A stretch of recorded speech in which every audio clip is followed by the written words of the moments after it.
Hey everyone, welcome to this video. I've been working as a VFX artist for over a decade now for some high-end clients like Netflix, Apple TV, HBO Max and many more. So in this video, I wanted to share my workflow for creating a fully CG shot. This shot was done within a few days and I think it's great to show how you can use lighting and compositing to hide a lot of the issues from the 3D render that would otherwise make it look not as photorealistic. This video is sponsored by Milanote. If you're planning your next creative project, give Milanote a try for free. The link is in the description. I will be using Cinema 4D, but I'm certain you can apply the same techniques and workflow to whatever 3D software you're using. Alright, let's get started. So every project begins with an idea. My idea for this shot is based on basically testing CG techniques for an upcoming fan footage horror that I am directing. As this was more of an experiment rather than creating a shot for the film, I used 3D models and assets that were available for me and wasn't really related to the film. So my idea is that there is a character walking and he has a radiation hazmat suit on. So this already plants the idea of what's going on in the shot. So therefore I thought it would be good to create an environment that looks rather eerie and dangerous. So I came up with the idea of maybe like a muddy ground. The environment is surrounded by dead trees, which I think will contribute a lot to the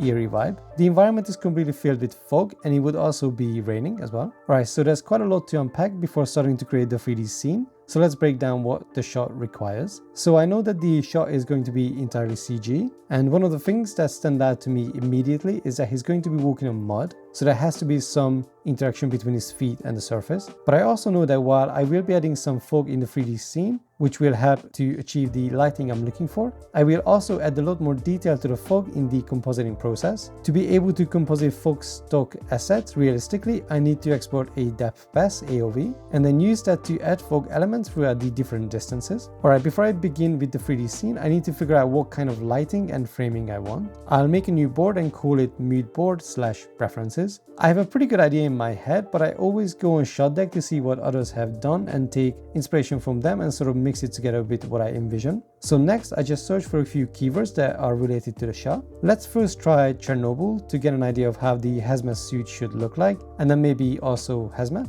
I'll grab a few of these and bring them into Milanote. These are great references for the character, but now let's look for lighting and framing. I'll search for fog and eerie. Looking through these, they are honestly the perfect references for how I want the shot to look like and feel. Let's grab the ones I like the most and bring them into Milanote as well. I'll separate the images to two groups, one for lighting and framing and the others for the character, which I'll just name hazmat suit. Then I like to break down what I like from each image and what I'd like to implement into my work. My favorite out of all of these is this one from one of the James Bond films. I love how the fog is such a huge part of the image. It's quite close to the character. The framing is quite similar to what I had in mind as well, but maybe wider for my shot. I also really like the scale between the character and the trees. That is something I often overlook myself and is such an important aspect for creating 3D scenes. Then another image from which I really like the overall exposure of the fog, although the one below it has a bright spot which I really like to add as well. I also found that sometimes for YouTube you have to make the shot slightly brighter than what you would for a film that is released on TV or cinema. I am also looking to grade it with a lot of grain and texture.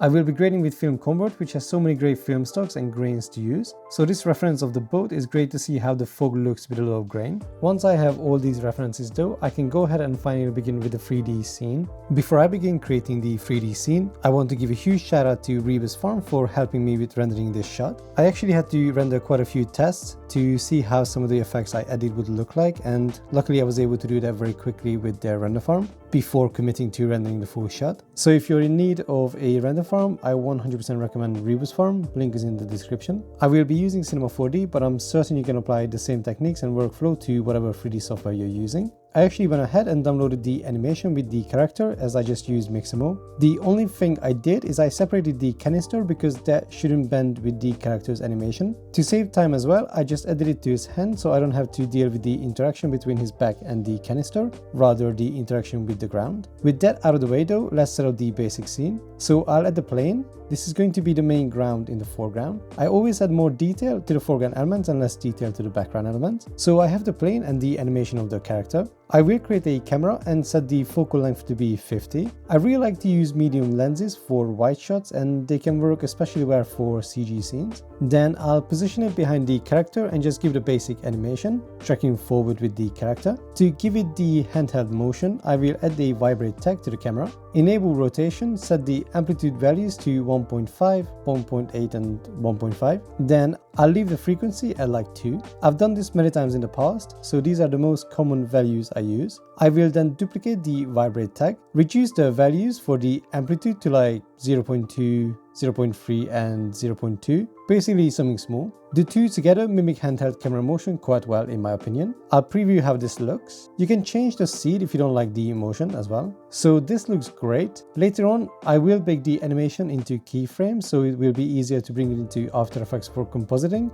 But for now, we can just leave it as it is. So now we have the framing. I always do this first because this determines where you need to add the detail. I'll create the material for the ground. I got this mud texture from CG Trader. I'll be creating a PBR material. So I'll import the base color, roughness, normal and displacement map. Connect the base color to the base color input, roughness into the reflection roughness input. For normal maps with redshift, you need to add a bump node. Change the map type to tangent space normal. Connect the map into the texture input. For displacement, you also need to add a displacement node. Connect the map into the texture input. Also, just quickly, let's change the scale for all these textures to 3 on both axes. Okay, I want to add more detail to the displacement, but before I do that, I need to do something very important, and that is to set the color space information for the maps. In Cinema 4D, we are using the ACES color space workflow, and for anything that doesn't have any color information, you need to set the color space to be raw. Whatever does have color information though, like the base color, you can leave it as sRGB. So let's add more detail to the displacement. I'll add a Maxon noise node, set the noise type to turbulence, and increase the octaves to 12. This basically gives more detail to the noise. I'll leave the overall scale at 100, but I'll increase the low clip a little bit to like 0.13.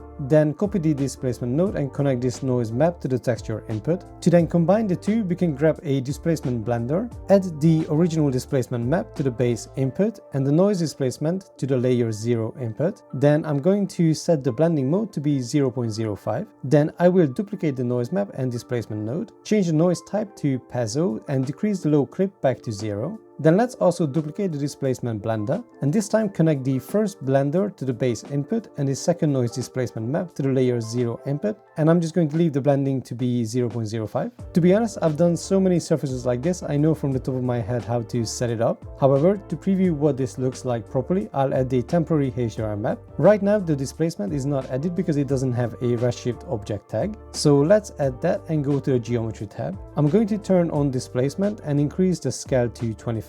Turn off auto displacement max and set it to 25 centimeters. Then also turn on subdivision. I need to also uncheck screen space adaptive. This basically gradually reduces the amount of displacement it applies depending on how far it is compared to the camera. However, it doesn't work when you have camera movement. I'm going to go back to the material and add a ramp. Connect the roughness map to the alt input and then that into the roughness input. Then bring up the black levels. This makes the mud look kind of wet. This will be important later on as I want to add rain in the compositing process, and for that you need the ground to look wet as well. That's the main material setup. Let's create a landscape and make it pretty big. I changed the settings around so it's just kind of a displaced plane. Nothing fancy as this will be just in the background, pretty much covered within the fog. So I'm going to duplicate the ground material I just made. Disconnect the additional noise displacement maps and just use the displacement map this texture came with. This will save time in the rendering process and we really wouldn't see much of this extra detail anyway. Add it to the landscape. To avoid tiling, I'm going to add a UV context projection node and set the tiling to hex. Increase the tiles to 4 and connect this node to the UV context input. This is only in the recent versions of Redshift, but it basically avoids doing this manually and it works even better with loads of customization settings. Although for this, I will leave everything at default. Let's not forget to copy the Redshift object tag from the foreground ground to this landscape as well.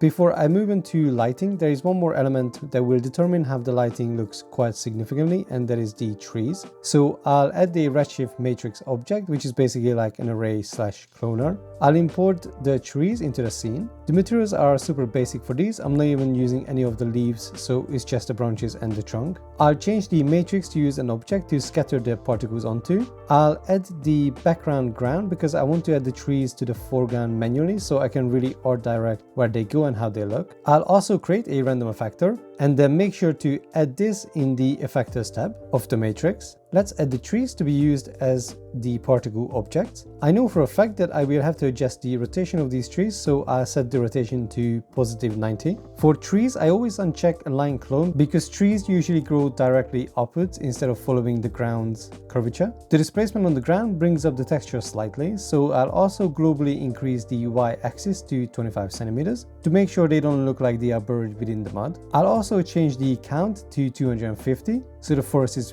quite thick. In the random effector, I'll zero out the Y position. I'll enable rotation and change the first value to something quite high like 260-ish. Then the other values I'll give very small numbers like 3 and 2. The trees seem kind of too high, so I'll change the transform value in the matrix object for the y-axis to like 10 centimeters. Let's just see what that looks like. So that looks quite nice. So now let's work on the lighting and environmental fog. I'll open Millernote on the left side of my screen so I can refer back to my notes and the reference images. So let's start adding the lighting. I'll start with the foreground, so I'll add an area light and just move it above the character facing down. Let's also quickly add the environmental fog. I'll also add the preset material, which is just the volume material with a noise. So the fog is broken up, which looks much more realistic. Let's start the live render view. I'll decrease the light intensity to like 50. Also, I'll manually adjust the color of the light to be like a light blue just so we can preview it in this color. For the fog, let's look at the references. You can see that the fog basically covers a lot of the close environment in terms of the trees and the plantation. To achieve something similar, I'll increase the scattering so there is a lot of haze in the scene. For the viewing distance, I'll also increase that to something larger as well. Alright, this is already giving us a really good base. I think it looks like kind of nighttime and the trees are really nicely fading into the fog. However, if you look at the reference from the James Bond film, there is a bright area which is really nice and it does kind of bring up the exposure of the entire image. So to create something similar, I'll duplicate the area light and move it to the back to be inside of the forest. I'll rotate it to face the character. I'll change the shape to be like a disc and move it to come from the right corner. Let's start the render view again to see what this looks like. This looks really good because it gives the shot more depth, but I think this is way too strong, so let's decrease the intensity to like 10. I'll increase the size of it as well, just looking at the reference and seeing how large of a source they had. Okay, before we continue, I actually thought of a really good reference for the rain. So I'll create a new board and call it Compositing. I'll add this image from the film Prisoners, which has incredible cinematography, by the way, by Roger Deakins. The rain looks really good in this scene, although the lighting in the film is much more silhouetted than mine. However, if you look at the background, you notice that there is a lot of bright highlights. This is quite important actually because you want to backlight rain to see it like how we see it in here. So I have to make sure that I do that in the 3D scene to prepare that for the compositing. So for this, I could add another light inside of the forest facing the character. I'll duplicate this area light once more and move it directly to be facing the character. I'll make it wider to almost cover the entire frame and also bring up the intensity to like 30-34. And you can see how this light is reflecting off the entire surface area of the scene. Although I feel like there is too much reflection on the ground in the background, so I reduced the amount of reflectiveness on the background mud surface material. Alright, that looks pretty good. Regarding the material of the character, in the reference images you can see what it should look like if it's meant to be wet. Looking at the reflectiveness of the suit, there is definitely way more than what I have in mind at the moment. So looking at the reference and the render view, I can compare the specular highlights that you can see specifically on this nighttime scene. So I'll go into the material for the overall. I'm actually going to disconnect the metalness and roughness maps, then go into the material editor and increase the overall metalness to like 0.5 and reduce the roughness to something very small like 0.2. This kind of fakes the wet look, although it doesn't look exactly the same. I will be adding water dripping of the character in the compositing process, which will add even more specular highlights to the character. I'm going to open the other materials and do the same for them. I realize that the canister uses the same material as the overalls, so I'm going to duplicate it and connect the metalness and roughness map back to the material, then replace it for the canister so it looks like a fully metal object. So regarding the foreground trees, I added them completely random, just purely what felt right. I'm going to import those in from the original project file as there's nothing special about them. I was rather just focusing on creating a nice framing for the shot. I feel like the materials for the trees look maybe too dry, so I'm going to add a little bit of metalness to it, like 0.18. So the ground has about 25 centimeters displacement, so I raised the character about that much. So it looks like he's walking on the ground, however there isn't any interaction between his feet, the canister and the ground. So I'm going to go into the polygon mode and select both of the feet, isolate them but keep them on the character as well. Then align them to be exactly the same as they are now. And once that's done, add it to the feet bones. So it moves exactly the same way as the actual feet, but let's move them further down so they actually touch/interact with the ground in the viewport. Then I will also duplicate the canister and move it down as well to a similar level as the feet. Then I'm going to add these objects into the Colliders tab in the Collision Deformer. Then go to the Object tab and change the Fall Off to Surface. I'll change the distance to be like 3940. Also going to reduce the Restore Shape to 0%. Although to be honest, as it's mud, you could add a subtle restoration, but in this case I'll keep it at 0%. Then just play around with the settings in the Advanced tab. However, you can see how the dents are too big, and that's because it doesn't have enough polygons to do it more accurately. So I'm going to increase the segments to 500 on both the width and the height. Alright, that looks quite good actually, so let's cache this. So if you check the ground now, you can see that the feet and the canister are interacting with the ground. It's not really accurate, but it does work. I think probably using vertex maps could be more accurate, like you could actually have maybe more accurate footprints left, or maybe just need to increase the subdivision. But for this shot, this worked for now. Let's also add depth of field to the camera. I'll go to the optical tab and then enable bokeh, then decrease the f-stop to like 3. Let's bake the camera into keyframes. Lastly, I'm going to change all the light back to white because I will be doing the color correction in After Effects. Also, looking at the shot now, I feel like the lights in the back are too bright, so I'll decrease the intensity for both lights. I think that looks a little bit better. There is a clipping issue, the canister is clipping through the ground. I thought I wouldn't have time to re-render, but luckily I was able to fix this and re-render after the compositing. However, I already recorded the compositing part, so just keep in mind that the final doesn't have this issue. Sorry about that. So let's just revise what we're going to do for the compositing. I'll go back to the project board and let's break down the compositing process. I'll add the checklist so I can come back and check if I forgot anything. So I want to add more texture to the fog, rain, and color correction. I'll move into my compositing board beneath to keep it tidy. So let's start with the atmospheric fog, for which I'll be using the ones from my company, Visual Effects Pro. If you're interested in these assets, there will be a link below. I am only planning to add texture to the already existing haze in the shot. Okay, next, where I live, I am currently not allowed to use the hose due to water restrictions, so I'll be buying a few of these assets from somewhere. I will add the video reference from Prisoners as well. I will also add the screenshot of the raw render from Cinema 4D. So from what I can see, I will need to add falling rain, rain impacts on the ground, rain dripping off of some of the tree branches, and we also need to add water dripping on the character. The only two things from this list that is slightly more advanced is adding rain dripping from the branches and water dripping on the character. For the branches, my plan is just to use these assets I found and warp the top of the image to match the branch's curvature. For the water dripping off of the character, the quickest way would have been to export a UV pass, but I did not do that unfortunately, and I don't have the time to re-render. So another quick way to do it, I'll just duplicate the Cinema 4D project file and add a water dripping texture to the character. Then I can just import this Cinema 4D project file straight into After Effects and add it to the comp. Alright, and lastly, I want to color correct the footage in After Effects. This again may seem kind of lengthy, but it's another very important process to do before getting started. Alright, let's rebuild the comp. So I create a new comp using the raw render from Cinema. I cut off the beginning because there was an error with the depth map and I have no time to re-render. I want to maybe start with the rain impact on the ground. I could import the CG camera from Cinema 4D, but I would need to create some points on the ground, and an easier and maybe a quicker approach is probably just trying the 3D camera tracker in After Effects. Make sure to enable detailed analysis. This may seem lazy, but if it works, then it's just kind of the quicker approach. And the camera track came out pretty good. Select a random point on the ground and right click on them and create null and camera. Then just create null for the others. Once we have that, I'll bring this stock footage of raindrops landing on the ground, make a mask around the edges and feather it, then make it a 3D layer, hold shift and parent it to the node that's closest to the camera. Then I'm going to scale it down and change the X and Y position to place it in the foreground, then duplicate it and move it to the side, then once again move it again. Let's also move them in the timeline as well, so we use different parts of the footage. Then once this line is done, I'm going to duplicate it again and hold shift and parent it to the node that's slightly further on the ground. To make previewing easier, I will temporarily change the blending mode to screen. Then basically do this to cover the entire ground. Make sure to not move them on the y-axis too much because you want them to be basically on the same height. You can also scroll ahead and see where there might be an area you missed. You can select a few and reverse the scale on the x-axis so they are flipped horizontally. Once that's done, I'm going to bring in the crypto matte pass. Select the character, the foreground trees, and basically everything that the raindrops should not be on top of. Add the invert effect. I'm going to also add a mask underneath the character,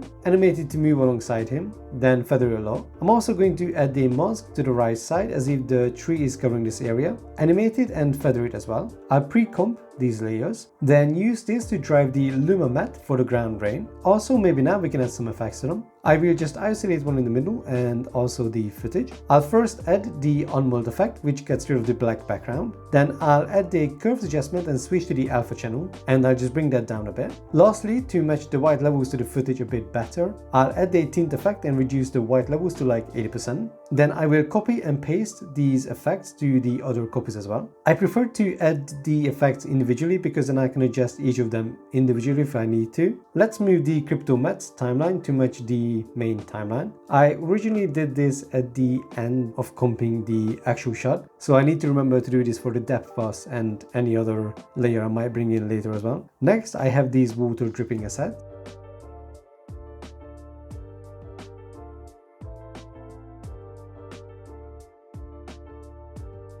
I'll bring them into the comp as well. I'll probably start on the left. I'll hold shift and parent it to the node. I'll move down the anchor point by pressing Y and just positioning it down. Move it and scale it down. I'll add the mesh warp effect. Change the amount of rows and columns to 1. Then just line up the source of the water, this line, with the branches. It doesn't have to be perfect. Then I'll duplicate this layer, skip ahead in the timeline, and use the mesh warp again to line this up with the branch below. Let's maybe actually add a mask to the bottom of these to remove the bottom part where there is a lot of water. I don't actually like how they look a bit 2D. Then I might just add one more and remove the mesh warp effect and just move the source out of the frame so it looks like it's dripping from a branch above. I might also add a curve effect and reduce the alpha. I'll bring in the crypto matte again, select the leaves and branches of this tree, then use this as Luma matte inverted. This hides the straight lines, which looks more natural, I think. Then I'll do the same for the branches on the right, but this one is meant to be covered by the tree, so I'll just maybe add to one side.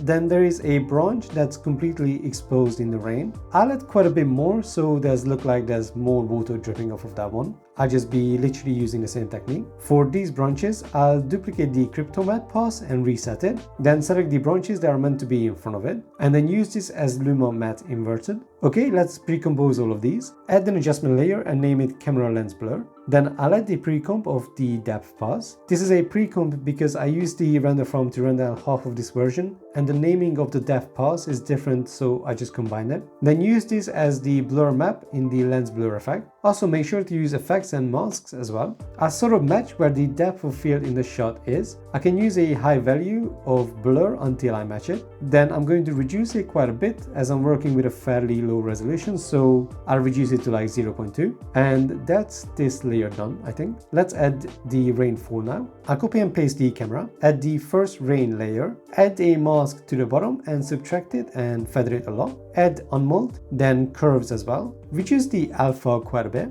then duplicate it and then parent it to a null while holding shift. That's kind of further in the distance. Then once more, you can just move them back in Z space as well. I want the character to walk into the rain. To do that, I'll add the depth pass pre-comp again and just animate the black and white levels. So at first the rain is behind the character and then the white levels slowly cover him as well, making him walking into the rain. For the two top layers of rainfall, I'll use this depth map as Luma matte. Then for the last one, I'll duplicate the depth pass and call it depth_far. For this one, I'll make sure the rain stays behind the character for the entire length of this shot. And this already looks pretty cool. There is one last rain element we need to add, and that is on the character. So I have this rain on glass stock footage. I'll make a new comp and make it 2048 by 2048 pixels, so a 2K texture. Then I'll duplicate the stock asset and move it up. I'll add the mask to both and feather it so we don't have any hard edges. I'll also change the blending mode to lighten for the top layer. And lastly, create an adjustment layer and add a bit more contrast. Then let's render this. I'll disconnect the other texture maps. In Cinema 4D, I'll just add the texture I made in After Effects. In Cinema 4D, you have to calculate the animation, then connect it to the base color. I'll get rid of the reflections and mattleness as well. I'll also just redo the UV map, just do a cubic projection. Then I'll also add the UV context projection node and connect it to the output. Use hex as the type of tiling and just make the tiling like 2. I'll also make sure to remove the random rotation for the tiling so everything is dripping downward. Alright, let's go back to After Effects. I'll import this Cinema 4D project file and set the renderer to current. Then I'll add this on top of the footage, then set it to screen blending mode, and previewing it, everything seems to line up. Let's now add a bit more texture to the haze by using some fog stock footage. So I'll add the first fog asset to the comp. I'll pop it above the rain texture. For the foreground, I just want to add some dynamic movement, very subtle. So I'll hold shift and parent it to the null in the middle, then scale it down and position it somewhere in the middle. I'll add the unmold effect,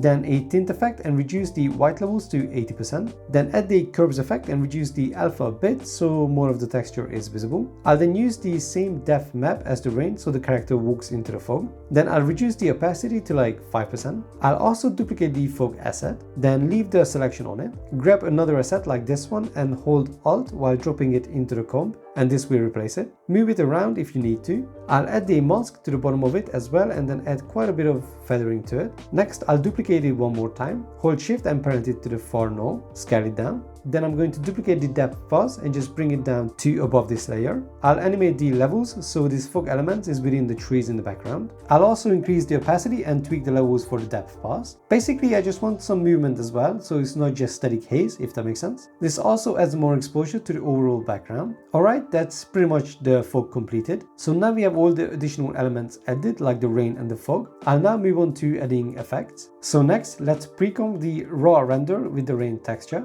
I'm gonna add the real smart motion blur to this pre-comp. I'm gonna add motion blur to all of the fog and rain assets as well. I think the exposure is too ambient right now, so I'll make a solid and make it a 3D layer. Position it somewhere in the middle of the scene in terms of the Z space, just using the null in the middle. Then I'll make a rectangular mask and feather it a lot. Then I'll create an adjustment layer, make this solid and alpha matte inverted. Then I'll add the curved adjustment layer and crush the shadows and slightly bring up the highlights. Maybe feather the solid a bit more. I think this makes the lighting more dramatic. Next, I'll make a new adjustment layer and add the quick chromatic aberration effect by plugging everything. A very good source of plugins for After Effects, by the way. I'll reduce the position to like 0.2 so it's quite subtle. Then let's add the color correction. So make another adjustment layer. I'll add curves again. I'll add a subtle S curve to the RGB channel. Then add more green by bringing down the red channel, making an S curve for the green channel, basically just balancing out the colors so it looks more like an overcast lighting.